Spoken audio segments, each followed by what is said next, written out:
So one of the benefits of being a naturally pink complexion person is that you can't make me blush. My kids tease me about that. They're like, you've been in the sun? Oh no, that's just how you look, not in the sun, any of that. As I am sometimes apt to do, I came with a presentation. I came with something that I wanted to share. It was basically similar to what I've presented in the past, a technology roadmap that describes where CJIS is moving with regard to technology evolution and priorities in that regard. Is the assistant chief still with us, or did he had to leave? I was actually so inspired and moved by his presentation that I sat there and I went, I got to change what I say. I've got to share different information. So the presentation, Alex, I did load all of that up, but I may or may not use too much of that. I do actually want to stick with the theme of priorities, and I want to speak to a number of things. I will get to some of the presentation, but bear with me. There's some things that I think are important. First, I appreciate the remarks about a change in perception, if you will, if not downright culture at the CJIS division, because it is real and it's not just a perception. I can tell you that myself, I am as amazed coming to work every day and seeing how the attitudes have changed. I'm going to talk about 3 priorities that the CJIS division has right now. The first is to protect the American people and civil liberties. That sounds aspirational, but let me contrast that for a moment against we run gun background checks. We process tips and threats from the public, right? Let me contrast the notion of the function that we perform and the priority that we have. The function that we perform is, yeah, we do gun background checks. NICS is a very important part of public safety, but protecting the American people while also defending their civil liberties, it's not just good enough for me to make sure that we keep guns out of the hands of people who shouldn't have them, but we need to make sure that people who are allowed to exercise their Second Amendment right to possess a firearm are able to do so easily without obstruction. And we have to do both of those things. The second priority, and I'm going to be talking about each of these, the second priority is to enhance officer safety. This is where, when I heard the assistant chief talking this morning, I was very moved, because this is something that the CJIS division has circled and said, we can make a difference in this. Not only can we make a difference in this, but I challenge you to find another organization other than the FBI CJIS division who could make a bigger difference in this. Yeah, we've always done the law enforcement officers killed and assaulted publication, but that's been keeping score. That's scorekeeping. That's presenting the tragedies that exist and sharing that information. But we also have the violent person file that sits in the National Crime Information Center. The violent person file was established specifically as an officer safety measure. It was there to allow law enforcement to enroll people and say, this person attacked law enforcement. This person resisted arrest. This person is a threat. They've made threats to law enforcement. Be careful. This is immediately something that somebody can use to protect. We've got the officer safety and training teams. And I better stop putting my hands up here. Every time I do, it goes click. OSAT, taking those lessons learned from our law enforcement officers killed and assaulted publication and bringing those lessons to life and free of charge, going out and sharing these lessons with state, local, tribal, and federal law enforcement. There's the NICS Denial Notification Act and the implementation of the NICS Denial Notification Act. Show of hands, everybody know what that is? How many people know what that is? Interesting. Over the past year, it is now a requirement that the FBI, when we deny somebody a firearm based upon they have lost their constitutional right to possess a firearm, we are now permitted and encouraged to notify law enforcement that an individual has tried to acquire another firearm. That is a crime in and of itself. Now, we have law enforcement come to us sometimes and say, great, appreciate you telling me that. What do I do with that? That might be the one thing, that might be the one predication that somebody has to somebody they've been watching, somebody that they've been worried about, somebody that they've received tips on. That might be the one thing that they need to be able to go and have an intervention, to pull that person aside, to bring them in and talk to them, because now they've tried to purchase a firearm against the law. And that is one of those things also that keeps cops safe, that keeps law enforcement safe, because now you're not just saying, I processed a firearm background check, you're not allowed to have a gun, I'm done. Now you're saying, how do I keep the American public safe? This person has expressed now an intent to acquire a firearm. You know how many times we do one denial and within 24 hours is another denial at another gun store, and another denial at another gun store, and another denial? That's information. That person, they were denied for a reason, and we need to be able to share that information. The third, I also, actually, along the enhanced officer safety, I'm going to add wellness in there. Beginning this year, we've started the law enforcement suicide data collection.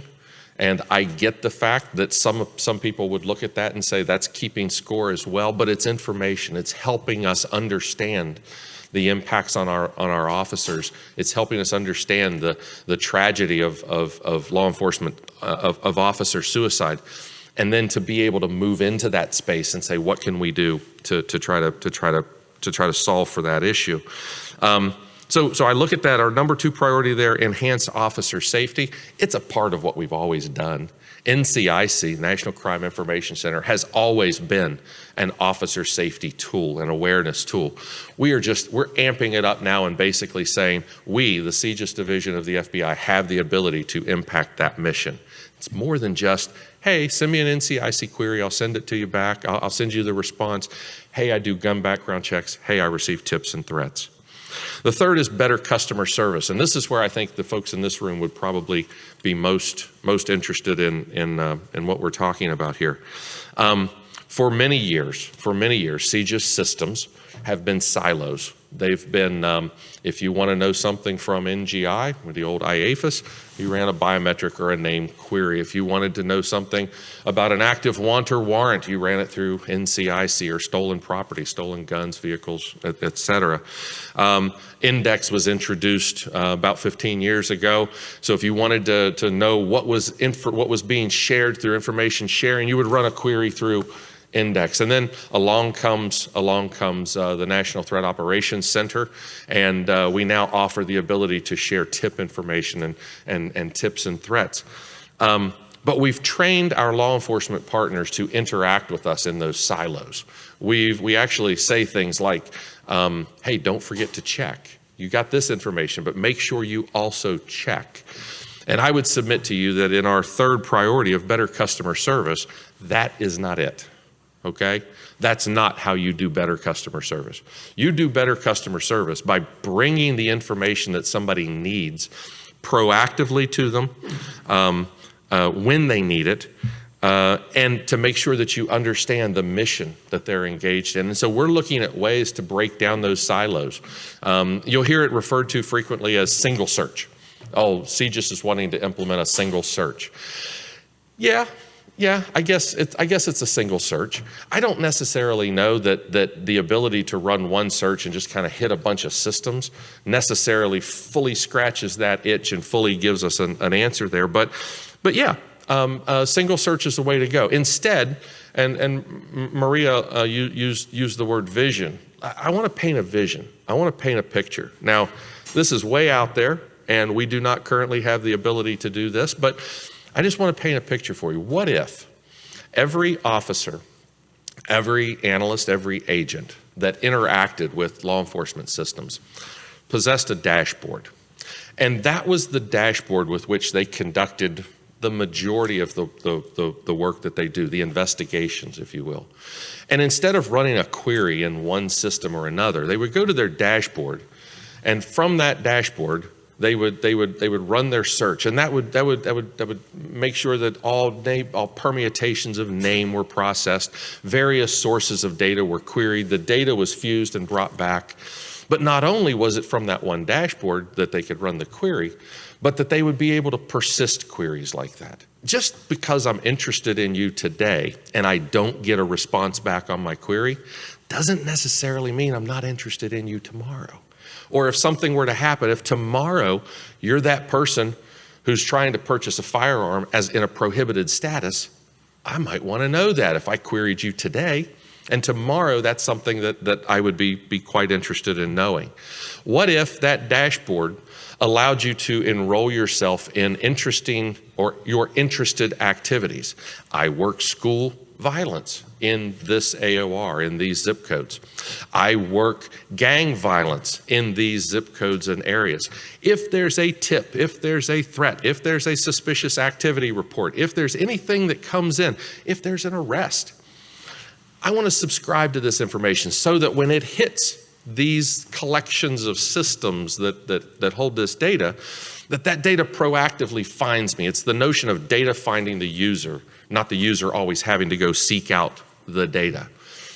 So what if this was the place? You know, an officer on the side of the road who runs an NCIC query on somebody, what if that information came back and populated on their dashboard and let them know that this was the person that you encountered? You can persist it, keep it. I want to continue to keep my eyes here. I want to turn it off, not want to persist it, delay it, keep it there for weeks, months, forever. What about after you've had an arrest? Wouldn't it be nice to have that disposition come back and find you and let you know that an individual that you arrested, encountered, or somebody that you're just watching, if that information could come back and say, yeah, there was a conclusion to the activities that you had. So better customer service in the way of how we interact with our systems. Now, I just painted that picture for you, and I can tell you, I don't know whether that's an N-DEx service, whether that's a news service, whether that's a service of NCIC. I don't know, but it's something that we're actively exploring right now, and I would love to have your thoughts on that. I'll tell you another thing that I want to see. I want to see the ubiquity of the data that we all manage, okay? When you're sitting in a records management system in any given law enforcement agency, and you query for an individual, you should be able to see not just the individual that your RMS has, but what does your state know in a connected state repository? What exists in a federated repository around the country in, say, N-DEx or an N-DEx-like service? You shouldn't have to exit your environment to go to another environment to be able to query that data. Once again, that data needs to find the individual that is interested in the subject. Furthermore, we've got to get over this notion of information sharing being dangerous. And you may or may not know what I'm talking about. But I can tell you that I know that there are some jurisdictions where they don't really want to share their information. They don't want to share it maybe with another law enforcement agency. They might not want to share it with the FBI. Yes, there are those people who question the FBI. But they might not want to share that information. I'm an amateur genealogist. And for those of you who've heard this story before, I'm sorry, I always go back to it. I'm an amateur genealogist. We used to take family vacations and we visited graveyards and courthouses. I'm a fun guy to travel with. Yeah, and finally, my wife, I had this wonderfully curated environment of data. I had 6 or 7 generations in all directions of my family that went back, and I knew when we came to this country, and it was just amazing, the richness of data that I had, curated in a little product called Family Tree Maker, my little piece of software. And finally, one day, my wife said to me, she said, you're done. We're going to the beach. We're going to the beach, and we're not going to a graveyard. We're done. Do something with your data, but this obsession that you have has to end. And I said, great, I'm going to publish what I have. I'm going to put it out there because I want others to benefit from my lifetime of researching my family tree. So I joined Ancestry.com. I took my data, I put it out there, I turned off, I turned back, and my family tree started going ding, ding, ding, ding, ding, ding. It went 5-6 times the size that it was, because my carefully curated little piece of data that I thought was so special was missing pieces that the world knew. and the world added to it. I received photos. I got letters, like actual handwritten letters of ancestors who gave me information, stories that I had no idea. That's N-DEx. That's information sharing. We have this carefully curated little environment in our system, and we think it's special, and it is special. But man, it can be so much more special when we share that in the broader context. Right now in N-DEx, we have, there's 18,000 plus law enforcement agencies. We have about 8,300 agencies who have shared information with N-DEx. I wouldn't even say that they are consistently sharing information with N-DEx. We have circled that as an absolute objective of increasing the amount of information sharing. And if that means that the FBI has to stand up and shame individual agencies who've decided they're not going to share, to point out the situations that happen when a tip comes into the FBI, and we don't know how it connects to an ongoing investigation. And so the best we can do is share it on the wire. Put it down NCIC, put it down inlets, and basically say, here's a tip. Here's something interesting. And then after something really bad happens, there's somebody standing up saying, oh God, if only the FBI had told me. Well, you know what? The way we can tell individual officers, individual agencies, is if we understand their data, if we understand the data that lives in their record management system.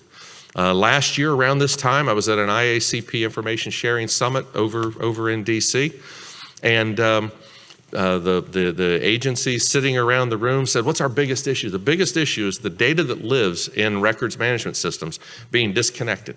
I don't know it exists out there. And we need it. We need better information sharing for deconfliction purposes. That's the word they use, obviously, for I'm up on the same cat. But for deconfliction purposes. And somebody, actually, I think it was Sheriff Barnes from Orange County, said, have you guys never heard of N-DEx? Do you not know what N-DEx is? And there was a list of these, it's hard, it's complicated, it's whatever. So we spent some time, we heard that. We spent some time. We've studied what we believe are some opportunities that we have for N-DEx. I don't believe that the N-DEx that you know and love today is the N-DEx that we are going to have persist into the future. We want to change it. We want to make it more collaborative. We want to make it easier to contribute. We want to get to a place that it truly is standards-based information sharing, but that it's truly ubiquitous, that this data lives in a connected environment, and in an environment that, quite honestly, that any single agency or any single partner to those agencies that don't offer that exposure of data and sharing of data, that they won't be part of this connected environment. They will actually hinder their ability to perform their law enforcement function, and they will witness that they've hindered their ability to perform that law enforcement function. So all of that, I would say that protecting the American people and civil liberties, enhancing officer safety, better customer service, all of that comes down to promoting information sharing. Every bit of it is about information sharing. Criminal history information, active wants and warrants, tips and threats, suspicious activity reports. The National Threat Operations Center gets 4,200 tips a day. Of those, about 121 of them are threat to life tips, things that we have to triage and get out to a fusion center and a field office or law enforcement immediately.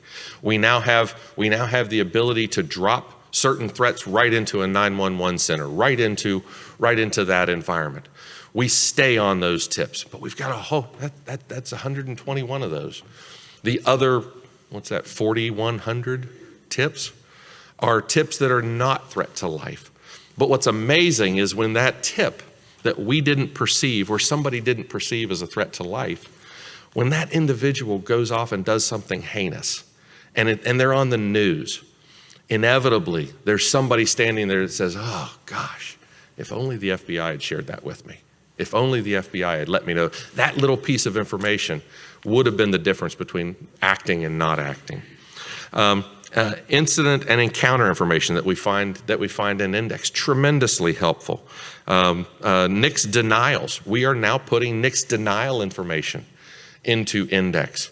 Yeah, so that's really cool. You're up on somebody, you're looking in N-DEx, you're trying to figure out what their encounter history is. If they were denied for a criminal purpose, you're gonna see that now.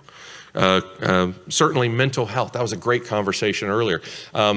The Bipartisan Safer Communities Act, I'll throw that out. Hands up, people know what the Bipartisan Safer Communities Act is. Excellent, okay. BISCA, as we like to call it, the Bipartisan Safer Communities Act, requires the FBI in our gun background check to do a variety of things that are different for juveniles. For under 21 gun purchasers now, we can't just use the query the NICS index, query our criminal history, if nothing's there, transfer the firearm. We now have to reach out to the local law enforcement agencies in that area. Literally, phone call, email, communicate with somebody and say, what do you know about this kid? What do you know about this person? They're trying to purchase a firearm. Now, I got to tell you, when we first started looking at that, there was a lot of people that were like, is this really going to turn something up? The number of times that we get a call back from a chief or a sheriff who says, oh, for God's sakes, don't give that kid a gun. They've been in and out of here. It's wrapped up in juvenile records. I don't have it shared properly. I can't share it, but let me tell you, here's the information that you need. Here's the records that you need in order to basically say, this person does not, and oh, by the way, thank you for letting me know, because now we can pay greater attention to this. That's the Bipartisan Safer Communities Act has allowed us to be able to do that. We also have to contact mental health commissioners in an area, so that if somebody has been involuntarily committed to a mental institution, in and of itself, that is a elimination of their ability to purchase a firearm. And just getting that information to have the mental health commissioners, and then that becomes a whole issue of sharing information and saying, great, when this happens, how about putting that mental health record into the NICS indices so that in the future we can catch this stuff faster. I mentioned about the violent person file, and then finally, the information sharing that comes around crime statistics. Listen, over the past couple years, if I were standing up here, I probably would have led with NIBRS. I would have talked about NIBRS, but we're doing pretty good. And I have to thank IJIS, and I have to thank the work that has been done by many of you in this room to be able to say that sitting here in 2023, we are now at about 77.3% of the US population covered by NIBRS reporting agencies. That's enormous. The conversation's still out there that says basically, NIBRS hasn't been successful. NIBRS has been tremendously successful. Of the 72 largest agencies that were circled a number of years ago by the NCIC project, those agencies that you won't have an effective national crime statistics program without actually getting data from, of those 72 largest agencies, we're down to 24 that are still working on their NIBRS transition. Of those 24, 16 of them we expect to happen this year or very early next year. So now what are we talking about? We're talking about a handful. I'm going to call them out because I was sitting with them yesterday. New York City, these folks have come on strong. They waited a number of years before they got started, but when they got started, they threw the resources at it, and they're training 30-some thousand street officers, plus another 18 to 20,000 analysts and police support individuals. They're rewickering their system to be able to do it. They're already testing with their state program. When New York goes, which we expect to happen later this year, when New York goes, the message is going to be very clear. NIBRS is real, and we will be pushing much harder for those agencies who've not transitioned. But NIBRS is one of those things that the NIBRS data alone is interesting, but now we have to start taking that data and we have to start using it, not just collecting it and reporting it. We have to turn it into actionable data. We have to figure out, what does that data tell us about the activity of policing? How do crime trends evolve, radiate out of certain population centers? How do I use that data to be able to say, when I see an activity happening in a certain area, when I see volumes happening in a certain area, how long until those volumes, until those activities start to radiate out from that area?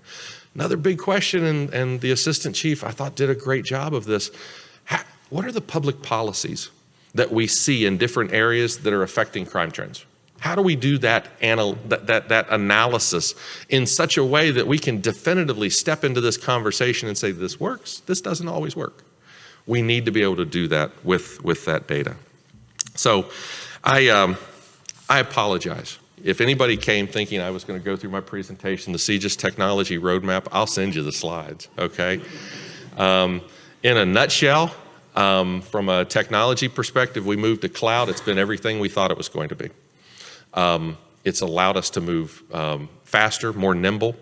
I believe we are more secure. I love the conversation that we had with CISA. You know, just a number of years ago, the question was, oh, can't go to the cloud, won't be secure. BS. We're there. We are more secure. Our ability to respond to day zero vulnerabilities has just gone off the chart. It's you know, there was also it's going to be more expensive. No, not for us. We've actually witnessed the ability to maintain and manage. I thought that was a signal. I thought I was getting a signal back there. End it. Yeah, no. Okay. But we've witnessed the ability to be more cost effective. Everything we're doing. I keep having this question posed to me. They're like, yeah, what kind of workloads don't you see going to the cloud? As though there's an answer to that. And my answer is, I haven't figured it out yet. When I do, I'll let you know. So far, we've found it tremendously successful. So from a technology roadmap, that's where we're headed. From a integration standpoint, we're trying to deprecate the notion of system and move to the notion of service. Talk about the services that are being consumed by our agencies.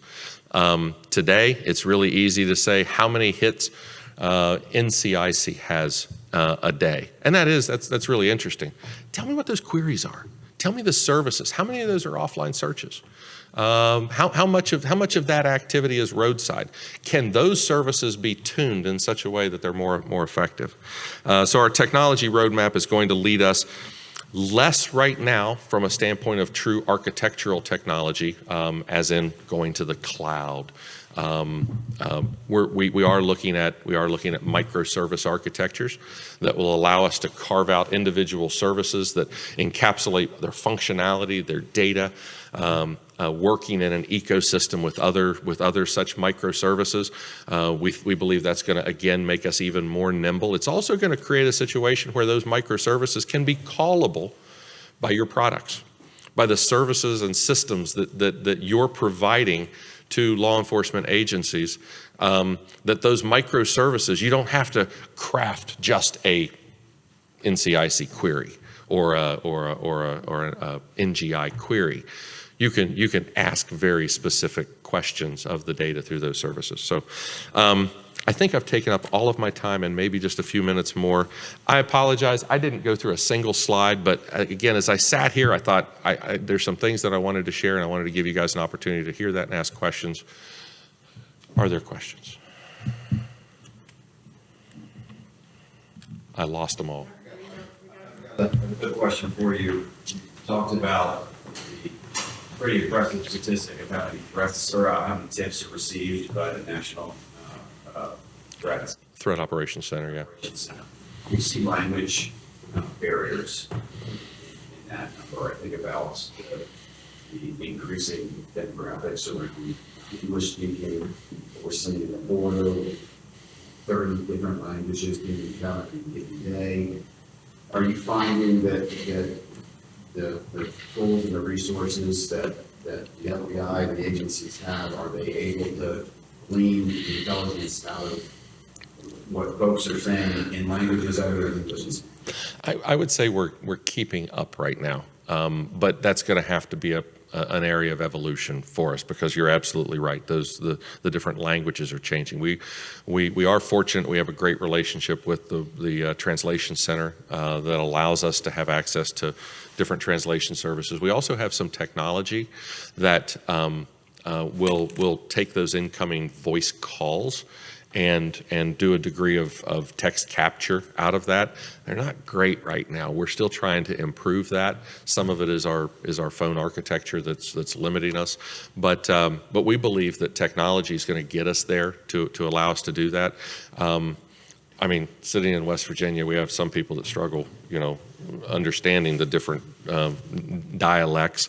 I like to say, I don't even really speak English. I speak something different. But yeah, good point. It's something that we have to evolve with.